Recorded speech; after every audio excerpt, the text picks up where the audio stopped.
It's closing in on the indoor season, so what type of training should you be doing now?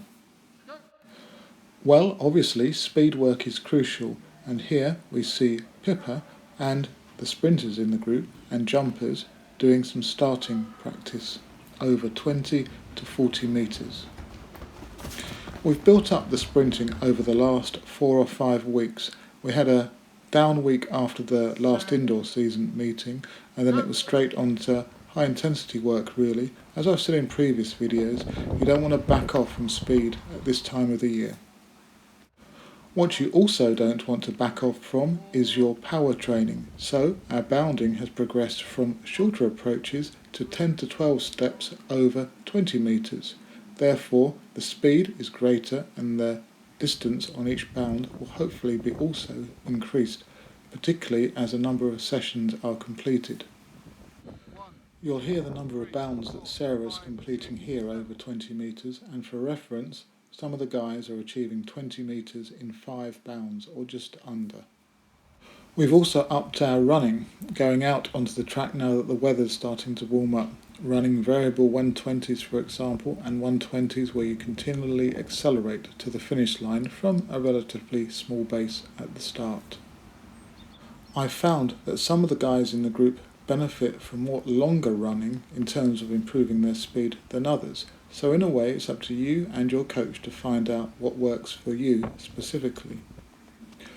We've been keeping the drills going as usual, and in this set here we were working on posture by keeping the arms held over the head and then dropping them down into a normal position. For example, as in this one, I'm trying to get the guys to run tall and keep their hips in the correct position. Another benefit of holding the arms aloft or placing the hands on the hips, as you'll see in a later drill, is that the emphasis obviously has to be placed on the legs. These need to generate more force in order to create the momentum needed to drive the athlete forwards. Here Sarah's running with her hands on her hips initially and then removing them. This teaches the leg turnover, and then the assistance from the arms cuts in and boosts speed. As you can see, the drill can also be performed without removing the hands from the hips. This obviously places a greater emphasis on the legs and the leg cycling action throughout, and it's one of the drills that we use in particular when we're transitioning into a speed phase.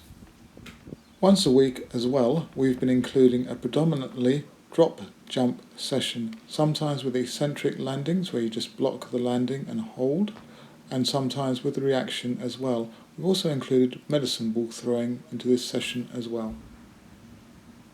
As I've stressed in other videos, it's crucial to react to the surface as quickly as possible to develop greater leg stiffness. Stepping from a very low platform or mat as above can really help develop this reactivity. Not quite so reactive, but just as power generating, we've also been continuing our uphill bounds. Weight training is also incorporated into the training 1 or 2 times a week. We're looking at using a medium to heavy weight over 6 to 8 reps over 3 to 4 sets, and also working with very heavy loads and using only 2 to 3 reps. As usual, good luck with your training and competition, and if you've got any questions, do send them in or add them as comments under the videos.